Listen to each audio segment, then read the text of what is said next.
بسم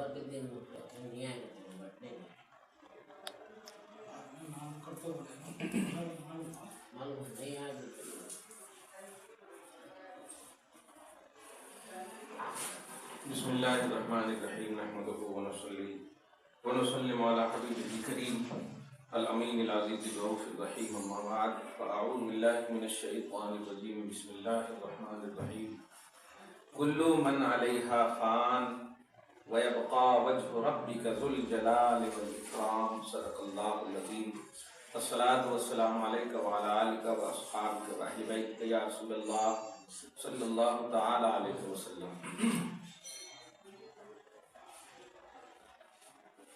آج جو ہے بڑے اہم پہلے ترجمہ سن لیں کہ ہر چیز کو فنائیت لازم ہے۔ کل من علیہا فان، روئے زمین پر جتنی بھی چیزیں ہیں، بلکہ کائنات ترجمہ کریں تو اور آسان ہے تاکہ آسمان بھی آ جائے۔ اللہ کے علاوہ جتنی بھی چیزیں ہیں ساری چیزوں کو فانی ہے، مطلب فنا ہونے والی ہے۔ اس پر کسی کو کوئی اعتراض نہیں۔ غوث پاک دیکھیں کیا کہتے ہیں، اے علی ارض القوابل والحیولہ من التعینات المستتبعہ لانواع الاضافات الحاصلہ من تموجات بحر الوجود و تجلیاتہ بمقتضى الکرم والجود۔ ایک دم حاصل وہی ہے جو میں نے کہا، انما هو فان لا وجود، اس کا کوئی وجود نہیں، ولا تحقق لها فی ذواتها اصلا، اور انفرادی طور پر، ذاتی طور پر، حقیقی طور پر اس کا کوئی تحقق نہیں، کوئی ثبوت نہیں، ڈیپینڈنٹ ہے جب چاہے اللہ تعالیٰ اس کو سوا انہا انبسط علیہا ظلال الاسماء والصفات الالہیہ، لیکن جو اللہ تبارک و تعالیٰ اپنی قدرت کو ظاہر فرماتا ہے اور وہ زمین پر یا آسمان پر ہی، اس کے فنا ہونے کا عقیدہ نہیں رکھتے۔ جیسے زمین فنا ہوگی، آسمان فنا ہوگی، زمینی چیز فنا ہوگی، آسمانی چیز فنا ہوگی، لیکن اسی زمین پر، اسی آسمان کے تحت جو اللہ پاک اپنی قدرت ظاہر کرتا ہے وہ فنا نہیں۔ یہ سب سے اہم بات۔ فرعون فنا ہوا ہے، فرعون کو فنا کرنے کی جو قدرت ہے وہ فنا نہیں۔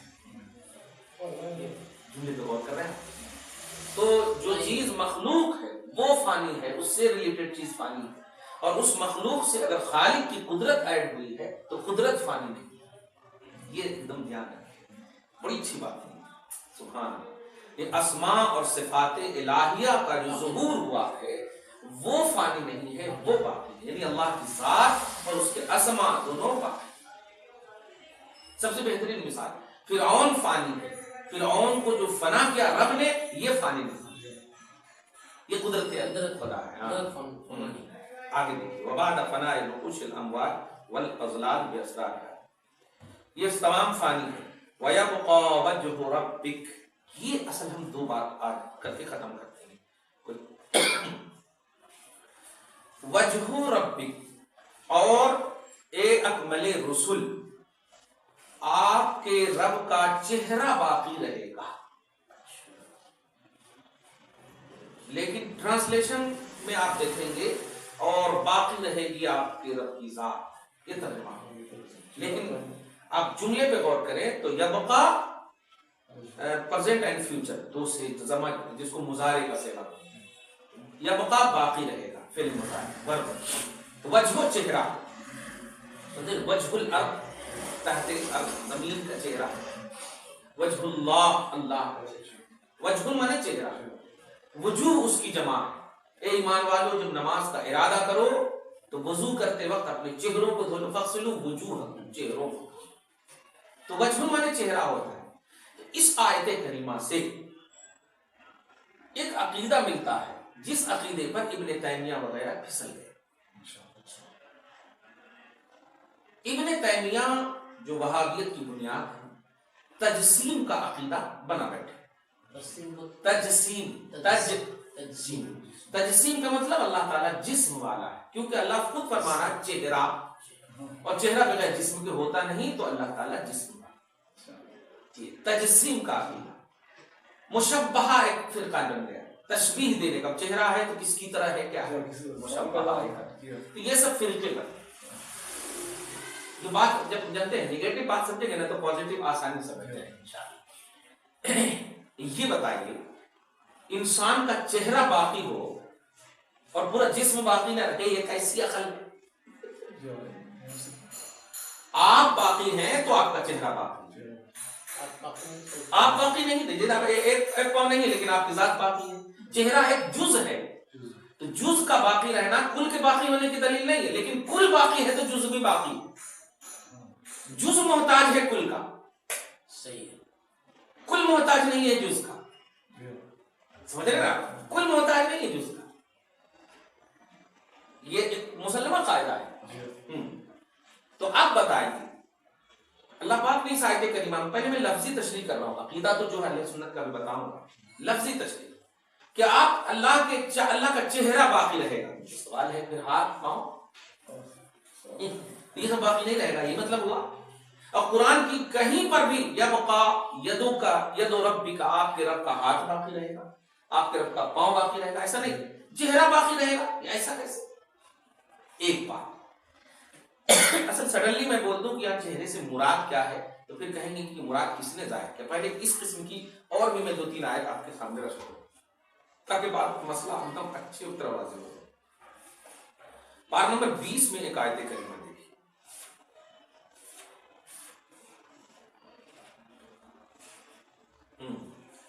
سورہ قصص کی لاسٹ آیت، سب سے لاسٹ سورہ قصص، سورہ عنکبوت سے پہلے. کلو شیء ہالک الا وجہہ، دیکھیے یہاں پر وہی ہر چیز ہلاک ہونے والی ہے مگر اس کا چہرہ. یہاں پر وہی ہر چیز ہلاک ہونے والی ہے مگر اس کا چہرہ. یہاں پر چہرے کا تذکرہ ابھی پہلے سب آیت تو پہلے دیکھیے جہاں جہاں آیت ہے، تاکہ دوسرے دن آپ دوسری آیت نہ لائیں کہ یہ بھی تو آیت ہے. میں سب آیت پہلے پیش کر دے رہا. ہاں سورہ قصص کی لاسٹ آیت کریمہ، مراد آخر میں بول دوں گا. دیکھیے سورہ فتح آیت نمبر 10، ان الذین یبایعونک انما یبایعون اللہ. اے حبیب مکرم، جو لوگ، جو صحابہ آپ سے بیعت لے رہے ہیں وہ اللہ سے بیعت لے رہے ہیں. ید اللہ فوق ایدیہم، ید منے ہاتھ، ہینڈ. ید اللہ، اللہ کا ہاتھ ان کے ہاتھ پر.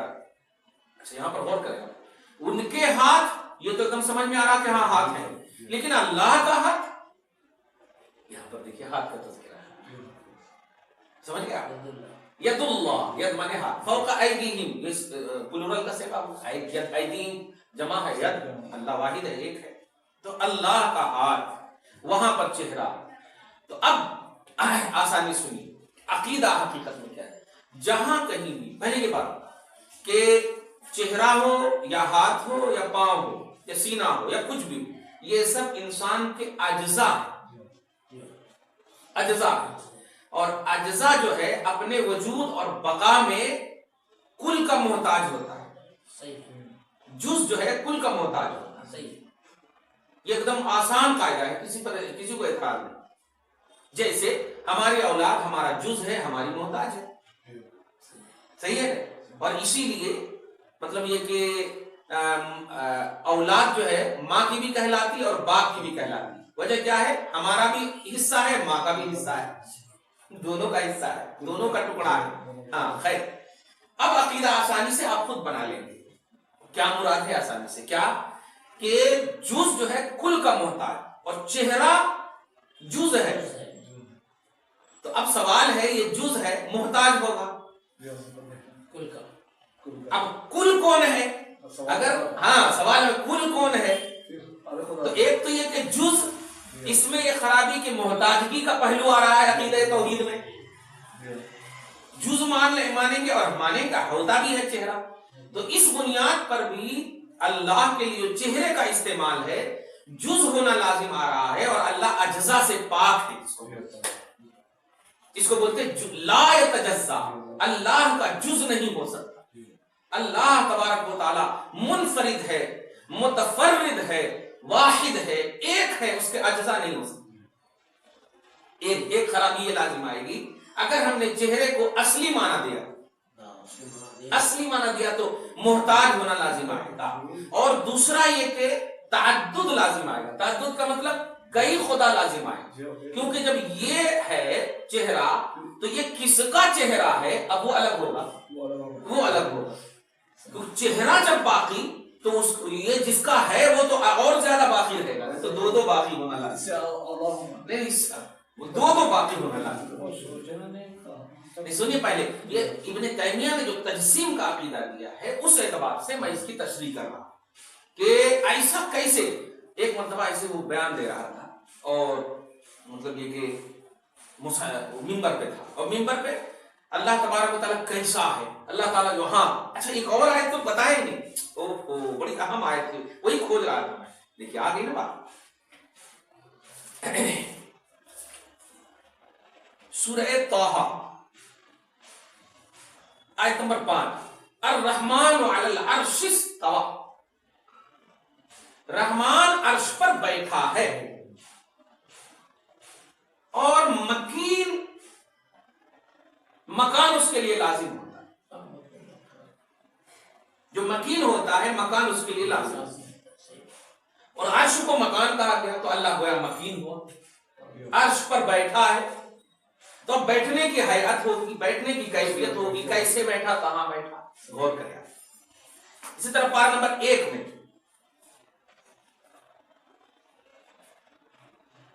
ثم استوى الى السماء، پھر اللہ تعالیٰ نے آسمان کی طرف استوا فرمایا، وہیں بیٹھنا. استوا مطلب سیم ٹو سیم بیٹھنا، جیسے آپ بیٹھے ہیں نا، ہم پوچھیں کمفرٹیبل ہے، ہاں اسی کی عربی بنے گی استوا، استویتا، آپ ٹھیک ٹھاک بیٹھے ہیں ایسا. تو یہ 2 آیت اور بھی اس قسم سے ریلیٹڈ آیت ہیں، عرش پر جو بیٹھنے کا عقیدہ.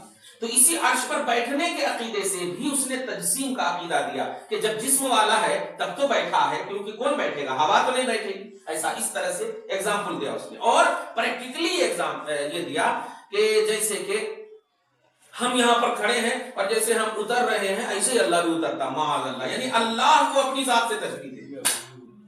استغفر اللہ. اس کے عربی کا جملہ ہے ان اللہ متمکن علی العرش وهو مکانہ، اللہ تعالیٰ عرش پر بیٹھا ہے، جاگزی ہے، وہی اس کی جگہ ہے. تو اب ایک سوال کا جواب آسانی سے دیکھیے گا اسی طرز پر ہے. پارہ نمبر 12 آیت نمبر 7، هو الذی خلق السماوات والارض فی 6 ایام، وہ اللہ جس نے آسمانوں اور زمین کو پیدا کیا 6 دنوں میں. وکان عرشہ علی الماء، اور اس کا عرش پانی پر ہے. اب سوال یہ ہے، دیکھیے گا سوال یہ کہ وہ عرش پر بیٹھا، پھر آپ کہہ رہے ہو کہ آسمان کی طرف گیا. تو اب بتاؤ پانی پر ہے عرش، تو آسمان پانی پر ہے، یا یہ مانو، یا پھر اللہ تعالیٰ جو ہے پانی پر ہے یہ مانو. ایسا ایک دم خلط ملط ہو جاتا ہے، عقیدہ خلط ملط ہو جاتا ہے. اب صحیح عقیدہ دیکھیے، یہ پورا احاطہ جب کر لیے، تجسیم اس طرح سے ان لوگوں نے ثابت کیا. اب صحیح یہ ہے کہ اس قسم کی یا اس جیسی آیتیں جہاں کہیں بھی ہے ان آیتوں کو آیت متشابہات بولتے ہیں. نہیں اب سنیے اس کا ترجمہ مطلب آیت متشابہات. آیت متشابہات کا مطلب ہوتا ہے متکلم یعنی مخلوق کی طرف سے بیان اور مخلوق کی طرف سے اس کی میننگ اور اس کی حقیقت کی امید نہ ہو. کیفیت اور کمیت، کیسا ہے اور کتنا ہے، یہ کتنا اور جتنا، یہ جتنی بھی 2 چیزیں، کوانٹٹی اور کوالٹی، یہ صاف، یہ دونوں جو ہے اس کی مراد صرف اللہ جانتا، مخلوق سے بیان کی امید نہ. یہ ہے اصل متشابہات. اور آیت متشابہات پر سورہ آل عمران کی آیت نمبر 8 کے ذریعے سے دیکھیے گا، دھیان دیجیے گا، میں نے بڑی علمی بات کر دی ہے.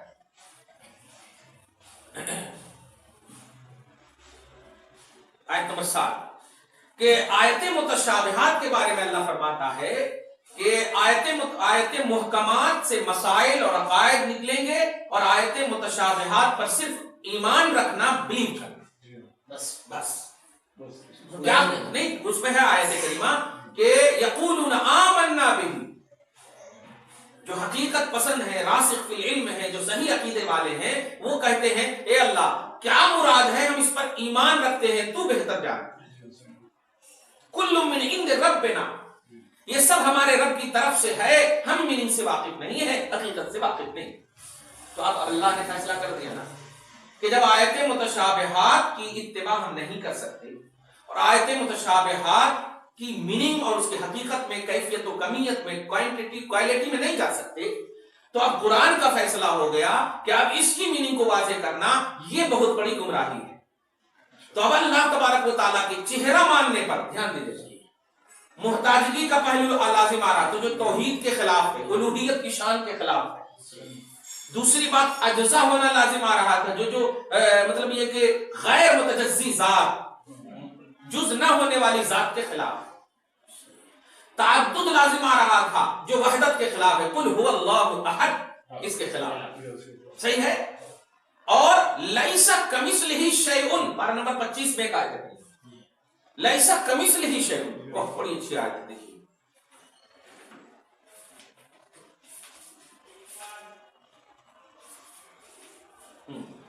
سورہ شورى پارہ نمبر 25، سورہ نمبر 41، آیت نمبر 11، سورہ نمبر 42، آیت نمبر 11، لیس کمثلہ شیء، اللہ کی ذات اور صفات کی طرح کوئی بھی چیز نہیں،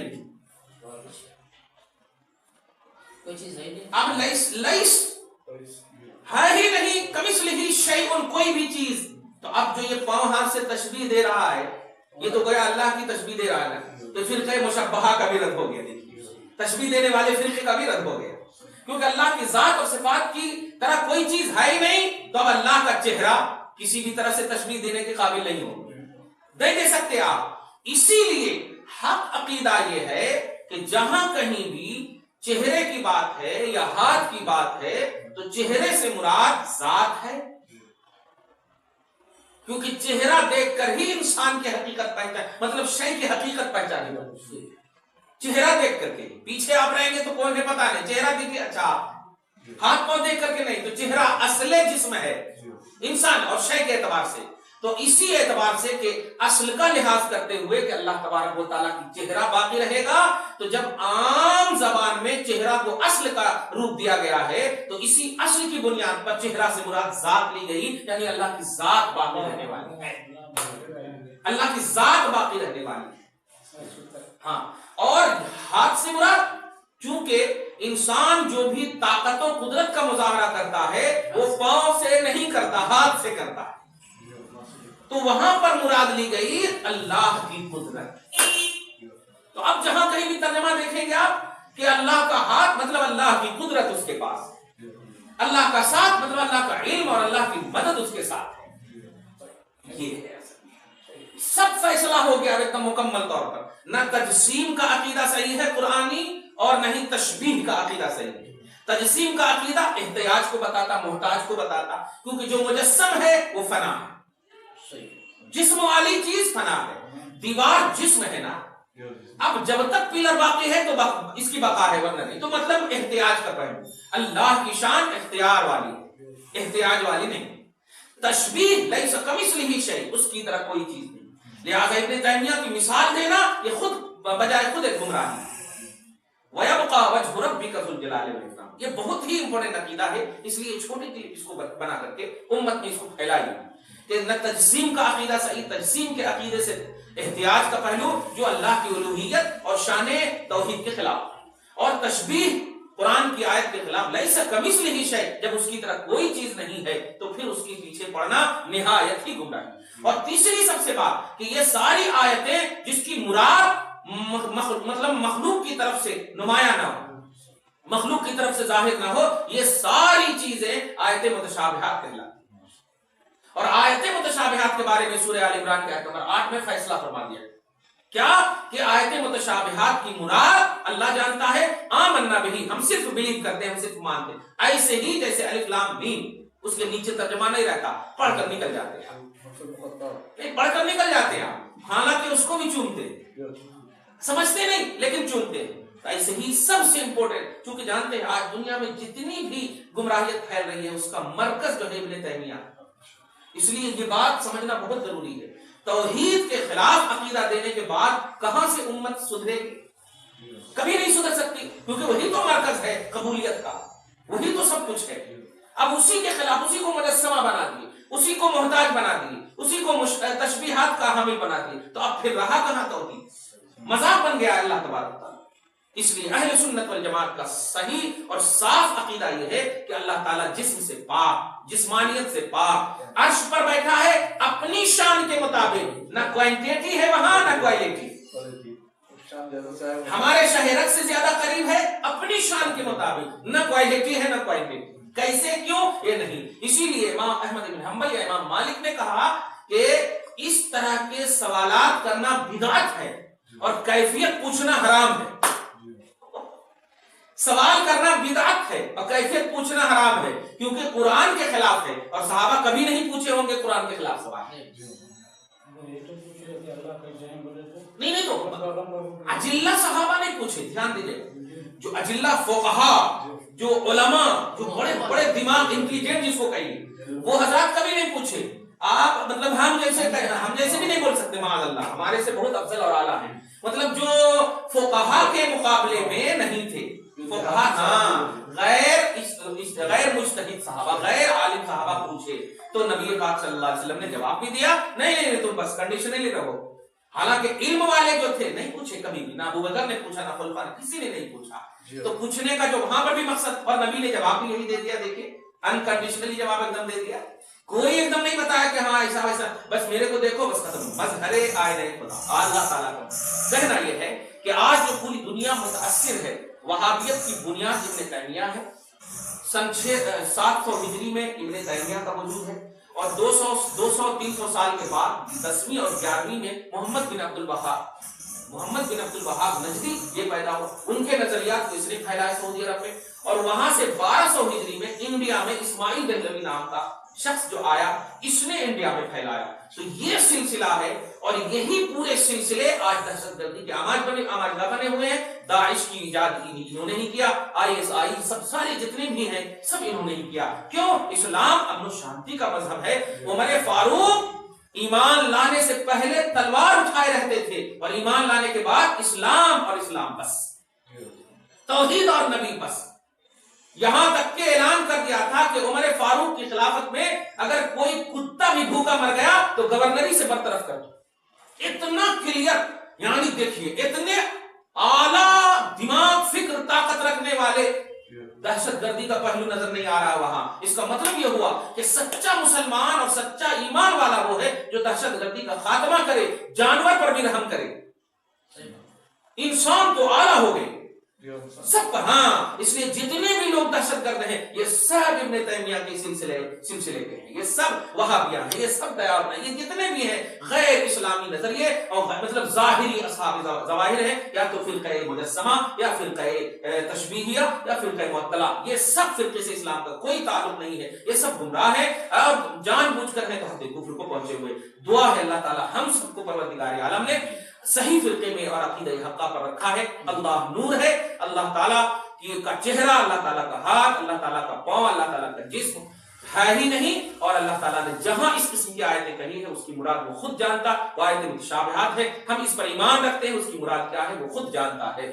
ہم اس کی ذات اور اس کی صفات کو بے مثال سمجھتے ہیں جو خدا کا فرمان ہے، اسی قاعدے پر اللہ تعالیٰ ہم سب کو قائم رکھے، دائم رکھے، وہابیت سے محفوظ فرمائے، اور جہاں کہیں بھی گستاخی کا پہلو نظر آ رہا ہو اللہ تعالیٰ انہیں بھی ہم تک لانے سے بچائے اور ہمیں بھی ان تک جانے سے بچائے۔ آمین بجائے سید المرسلین وصلی اللہ تعالی علی خیر خلق محمد وآلہ وصحبہ اجمعین برحمتک یا ارحم۔